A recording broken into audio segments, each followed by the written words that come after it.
The Rape of the Lock by Alexander Pope. Chapter 1. A Beautiful Morning in London.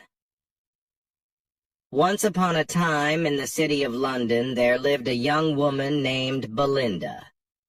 She was beautiful, charming, and very popular among the rich and fashionable people of her time. Everyone admired her sparkling eyes, her graceful manners, and her long, curly hair. Her hair was especially famous. It was so lovely that poets wrote about it and artists tried to paint it. Belinda was part of the upper class, a world where people cared deeply about fashion, parties, and appearances. Every day she spent hours getting ready, choosing the perfect dress, arranging her hair just right, and making sure her makeup was flawless. For Belinda, life was like a grand performance, and she was always the star. One morning, as the sun rose over London, Belinda woke up in her luxurious bed. She stretched lazily and yawned, feeling excited about the day ahead. Today was special because she was invited to a grand party at Hampton Court, the palace of King George II. It would be a day full of games, gossip, and fun with her friends. Belinda lay in bed. Something magical happened. Invisible spirits called sylphs began to gather around her. These sylphs were tiny, fairy-like creatures who watched over beautiful women like Belinda. They protected her jewelry, her dresses, and especially her hair. Their leader, a sylph named Ariel, floated close to Belinda and whispered, "Wake up, dear lady. Your day is about to begin." Belinda opened her eyes and sat up, unaware of the sylphs hovering around her. She rang a bell to call her maid, Betty, who quickly came to help her get ready.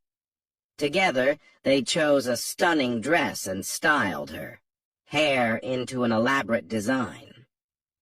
Belinda looked in the mirror and smiled. "Perfect," she said softly. Ariel, the sylph leader, watched Belinda closely. He could sense that something unusual was going to happen today, something that might upset her. "Be careful, my lady," Ariel thought silently. "Danger is near." After breakfast, Belinda traveled to Hampton Court in a grand carriage. The palace was buzzing with excitement. Noblemen and noblewomen walked through the gardens, showing off their finest clothes and jewels. Belinda stepped out of her carriage, and everyone turned to look at her. She was the center of attention, just as she always was. Among the crowd was a man named Baron. He was handsome and clever, but he had a mischievous streak. For some time, Baron had been admiring Belinda from afar, especially her beautiful hair. That morning, he had made a secret plan. "Today," he thought, "I will cut a lock of her hair and keep it as a prize." Baron wasn't thinking about how Belinda might feel. He only wanted to show off his daring. He didn't realize that his little prank would cause a lot of trouble. As the day went on, Belinda joined her friends in playing cards and chatting. She laughed and joked, enjoying herself immensely. But Ariel, the sylph, grew more and more worried. He gathered his fellow sylphs and gave them instructions. "Stay close to Belinda," he said. "Protect her hair at all costs." The sylphs obeyed, flying around Belinda like tiny guardians. They hovered near her head, shielding her hair from harm. But Baron was determined, and he waited patiently for the right moment to act. Later that afternoon, Belinda and her friends decided to take a break from the games. They sat down to drink tea and eat cakes. Baron saw his chance. While Belinda was distracted, He quietly approached her with a pair of scissors in his hand. "What are you doing?" asked one of Baron's friends, noticing the scissors. "Just a little joke," Baron replied with a sly smile. "No one will even notice." Before anyone could stop him, Baron reached out and snipped off a small lock of Belinda's hair. It was quick and quiet, but the consequences were enormous. When Belinda realized what had happened, she gasped in shock. "My hair!" she cried. "How dare you!" Her friends rushed to her side, outraged by Baron's actions. Some scolded him, while others tried to comfort Belinda. "It's just a lock of hair," one of them said gently. "It will grow back." But Belinda was devastated. To her, the lock of hair was not just a piece of her body. It was a symbol of her beauty and pride. Without it, she felt incomplete. Baron, meanwhile, held the stolen lock triumphantly. "Now I have a treasure," he said to himself. "This will remind me of Belinda forever." The sylphs, who had failed to protect Belinda's hair, were filled with shame. Ariel floated sadly near her ear. "Forgive us, my lady," he whispered. "We tried our best." Belinda ignored the sylphs and focused on her anger. She glared at Baron, her eyes blazing. "You will pay for this," she vowed. "This is war." What would happen next? Would Belinda forgive Baron, or would she seek revenge for the loss of her precious lock? Chapter 2. The fallout of the stolen lock. The room was filled with tension after Baron's bold act. Belinda's friends gathered around her, trying to calm her down, but she was too upset to listen. Her beautiful hair, which she had spent hours perfecting that morning, now felt ruined in her eyes. She stared at Baron, her face red with anger. "How could you do this?" she demanded. "You had no right." Baron, however, didn't seem to understand why Belinda was so upset. He held up the lock of hair and smiled smugly. "It's just a small piece," he said lightly. "Surely it's not worth all this fuss." Belinda's friends began to argue among themselves. Some sided with her, scolding Baron for his thoughtlessness. Others tried to downplay the situation, saying it was just a harmless prank. "Come. Now, Belinda," one of them said gently. "It's only a lock of hair. It will grow back soon enough." But Belinda wasn't listening. To her, the stolen lock represented more than just her appearance. It symbolized her pride, her identity, and her place in society. In a world where beauty and status mattered above all else, losing even a small part of herself felt like a great insult. Ariel, the leader of the sylphs, floated nearby, watching the chaos unfold. He felt responsible for failing to protect Belinda's hair, and wished there was something he could do to fix the situation. "We must find a way to make things right," he whispered to the other sylphs. "Belinda's heart is breaking because of our failure." The sylphs nodded, but they weren't sure what to do. They were tiny, magical creatures. They couldn't undo what Baron had done. Still, they vowed to stay close to Belinda and help her in any way they could. As the argument continued, Baron grew defensive. "I meant no harm," he insisted. "If anything, I've given you a gift. This lock of hair will be a reminder of your beauty for years to come." Belinda glared at him. "A reminder? You think I want to remember this day? You've humiliated me in front of everyone." Her words struck a nerve. Baron realized that his prank had gone too far, but he was too proud to apologize. Instead, he shrugged and walked away, leaving Belinda and her friends behind. He tucked the stolen lock into a small box and carried it with him, still convinced that it was a treasure worth keeping. Belinda sank into a chair, tears streaming down her face. Her friends tried to comfort her, but nothing they said made her feel better. "This isn't just about my hair," she whispered. "It's about respect. He took something from me without asking, something precious, and he doesn't even care." One of her closest friends, a young woman named Telestris, stepped forward. "Don't worry, Belinda," she said firmly. "We won't let him get away with this. We'll make him pay for what he's done." Telestris turned to the others and rallied them. "Let's show Baron that we won't tolerate such behavior. Together we can teach him a lesson he won't forget." The group agreed, and they began to plan their revenge. Meanwhile, Belinda sat quietly, lost in thought.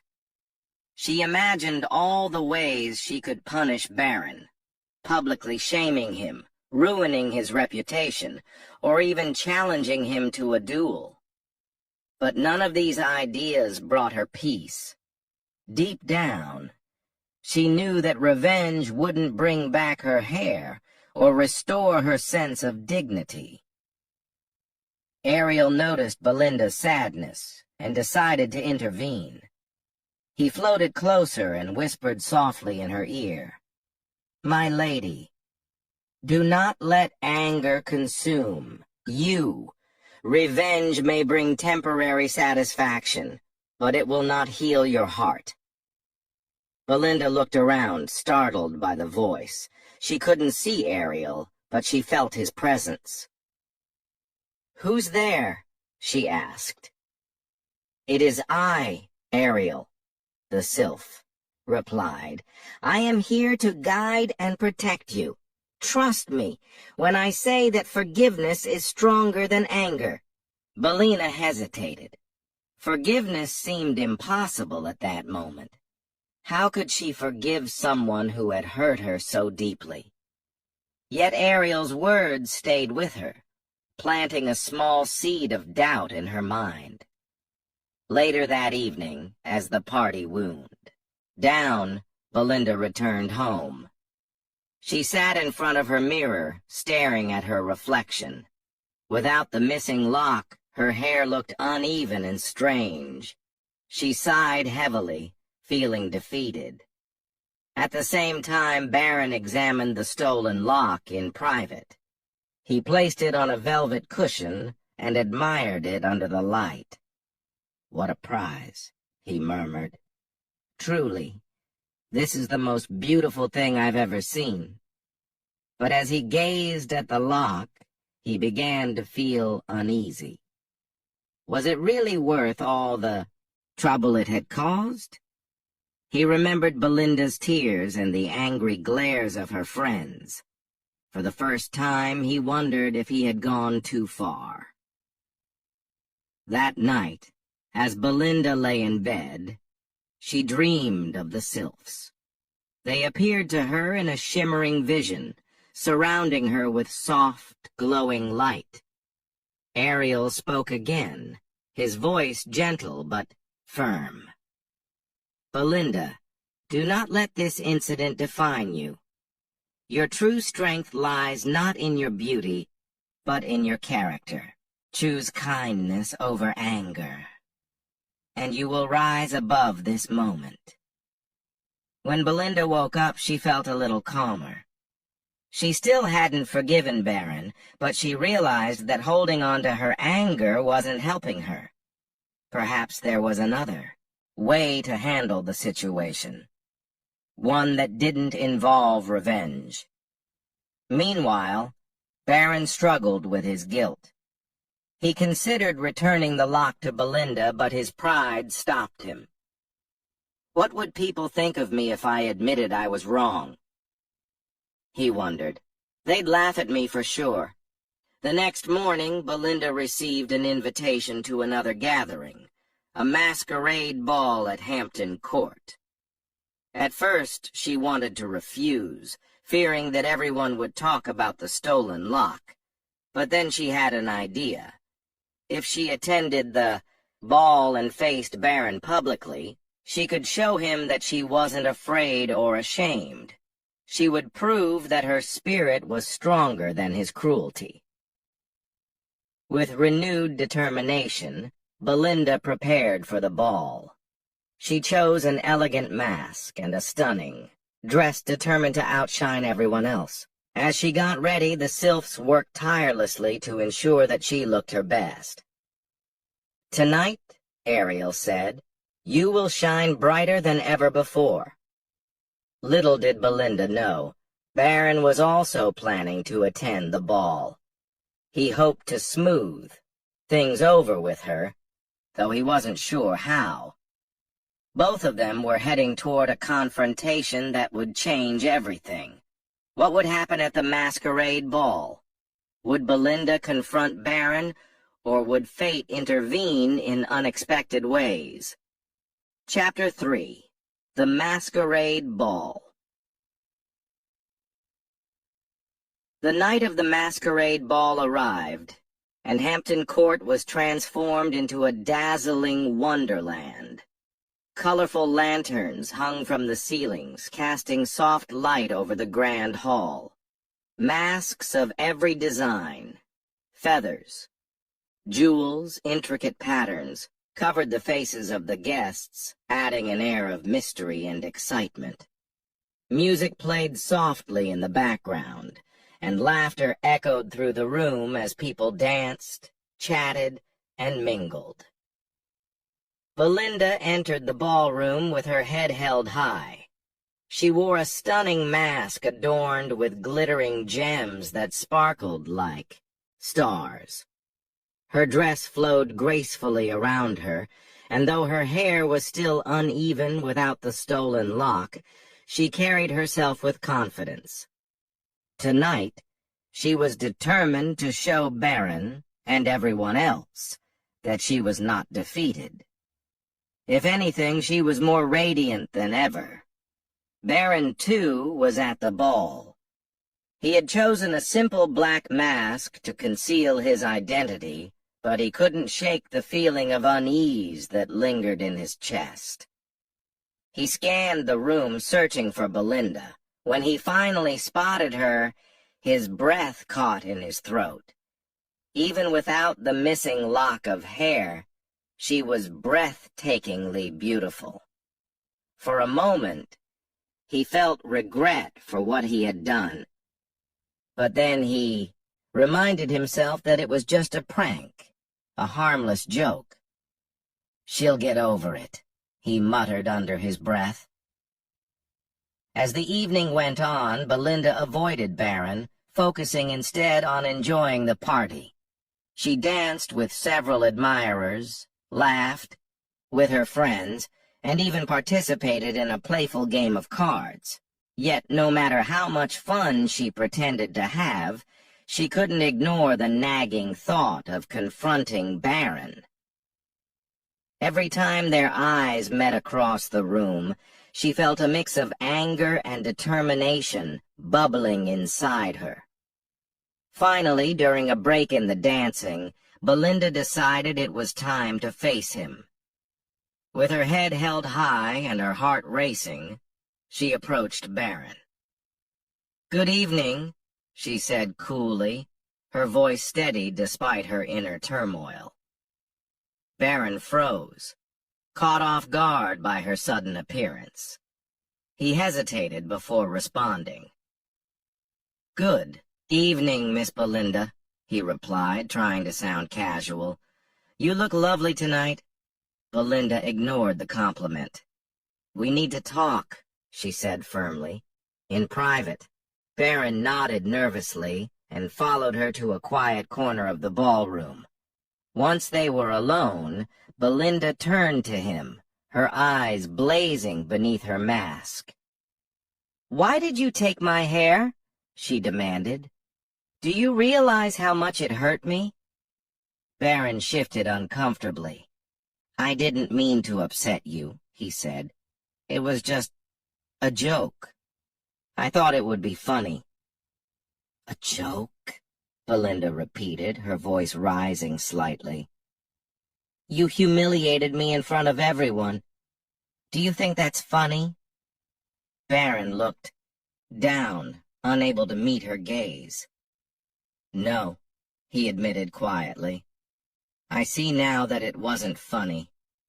I'm sorry if I hurt you. Belinda studied him carefully, searching for sincerity in his expression. His apology seemed genuine, but she wasn't ready to forgive him just yet. Sorry isn't enough, she said. You took something precious from me and you don't even understand why it mattered. Before Baron could respond, a commotion erupted in the center of the ballroom. Everyone turned to see what was happening. A group of servants had entered carrying a large golden box. They placed it in the middle of the room and stepped back, bowing respectfully. What is this? Someone asked curiously. A man dressed as a fortune-teller stepped forward, his mask shaped like an owl. Behold, he announced dramatically, inside this box lies the answer to all your questions. Approach it, and you may discover the truth about yourselves or others. The guests murmured excitedly, eager to uncover the mystery. One by one, they approached the box and peered inside. Some gasped, others laughed, and a few looked thoughtful as they returned to their places. When it was Belinda's turn, she hesitated. Ariel, who had been watching silently from the shadows, whispered encouragement. Go ahead, my lady, he said. Perhaps the box holds answers for you. Belinda stepped forward and opened the lid. Inside, she saw a tiny mirror reflecting her own face. At first, she was confused, but then she noticed something written around the edge of the mirror. True beauty comes from within. Belinda stared at the message, her heart pounding. It was as if the words were meant specifically for her. She thought about all the time she had spent worrying about her appearance, the hours in front of the mirror, the obsession with perfection. Was this what truly mattered? Or was there something deeper, something more meaningful? As Belinda stepped away from the box, it was Baron's turn.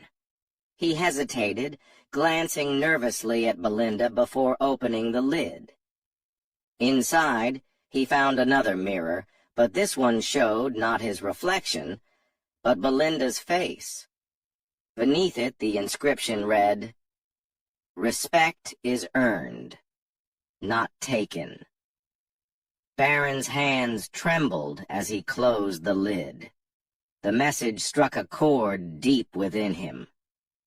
He realized that his actions had disrespected Belinda, not just her beauty, but her dignity and worth as a person. He felt a wave of shame wash over him. When Baron returned to Belinda, he looked at her with newfound respect. I understand now, he said softly. I was wrong to take your hair. It wasn't just a joke. It was selfish and cruel. I hope you can find it in your heart to forgive me someday. Belinda listened carefully, weighing his words. She could see that he truly regretted what he had done. Slowly, she nodded. I accept your apology, she said. But remember this. Kindness and respect are more important than any treasure. Baron bowed his head gratefully. Thank you, Belinda. You've taught me a valuable lesson. As the night continued, the atmosphere in the ballroom shifted. The tension between Belinda and Baron dissolved, replaced by a sense of understanding and mutual respect. Belinda danced freely, her spirit lighter than it had been in days. Baron watched her from afar, feeling both admiration and humility. Unbeknownst to them, the sylphs celebrated quietly in the corners of the room. Ariel smiled as he watched Belinda embrace forgiveness, and Baron learn from his mistakes. This is how it should be, he thought. Peace restored, hearts healed.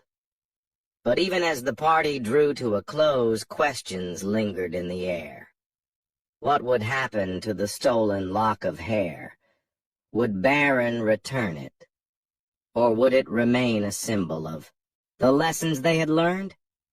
Chapter 4. The Fate of the Lock. The masquerade ball ended late into the night, and as the guests departed, Belinda returned home feeling a mix of emotions.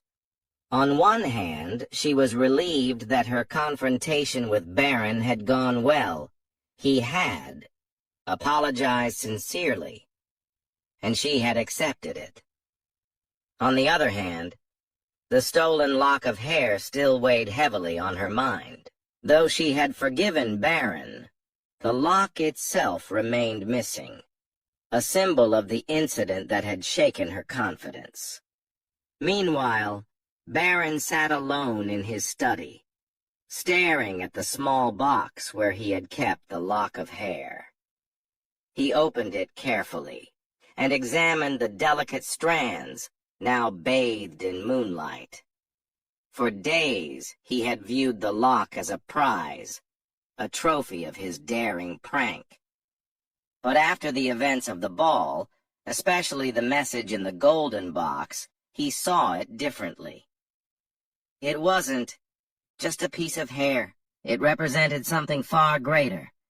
Belinda's pride, her identity, and the trust he had broken. "I can't keep this," Baron muttered to himself. "It doesn't belong to me." He thought about returning it to Belina directly, but he hesitated. What if she rejected him again? What if she didn't believe his remorse? Then an idea came to him. Perhaps there was another way to make amends, one that would honor Belinda's beauty and ensure the lock was treated with the respect it deserved. The next morning, Baron visited a skilled craftsman known for creating exquisite jewelry. He brought the lock of hair with him and explained his request. "I want you to make something extraordinary," Baron said. "Something that will preserve this forever." The craftsman nodded, understanding the gravity of the task. Over the next few days he worked tirelessly, crafting a beautiful locket made of gold and adorned with tiny diamonds. Inside, he carefully placed the stolen lock of hair, sealing it away so it could never be damaged or lost. When the locket was finished, it sparkled like a star, capturing the elegance and grace of its owner. Baron held the locket in his hands, marveling at its beauty. This is how it should be, he thought, not hidden away as a secret shame, but celebrated as a work of art. With the locket ready, Baron decided to send it to Belinda along with a letter. He wrote carefully, choosing his words with sincerity. "Dear Belinda, please accept this token as a gesture of my deepest regret. I know no apology can undo the harm I caused, but I hope this locket serves as a reminder of your unmatched beauty and strength. You have taught me a valuable lesson about respect and kindness, and for that I am eternally grateful. May this small gift bring you peace. Yours sincerely, Baron." He wrapped the locket in velvet cloth and sent it to Belinda's home with a trusted messenger. When Belinda received the package, she was surprised. She opened it cautiously, unsure of what to expect. Her breath caught when she saw the locket. It was stunning, far more beautiful than anything she had imagined.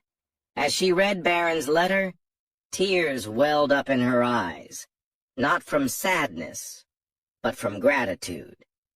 She realized that Baron had truly changed.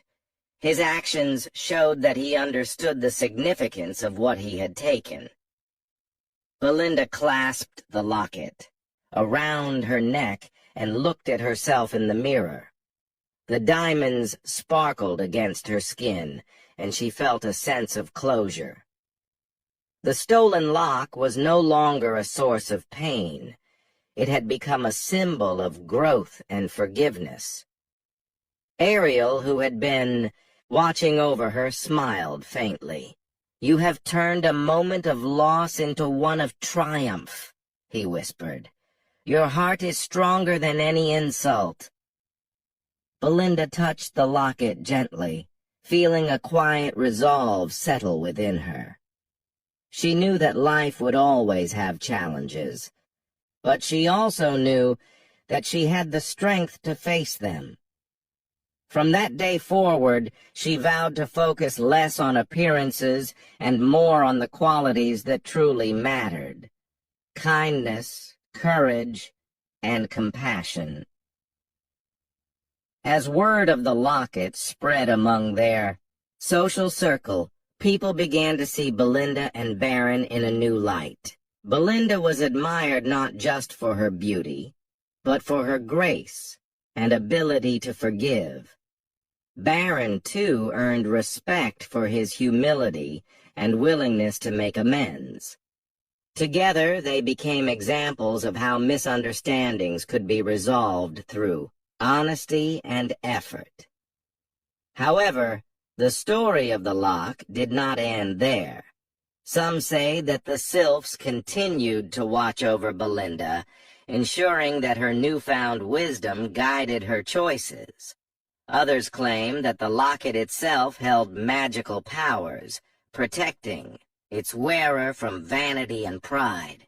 Whatever the truth, the tale of the stolen lock lived on, passed down through generations as a reminder of the importance of respect, forgiveness, and inner beauty.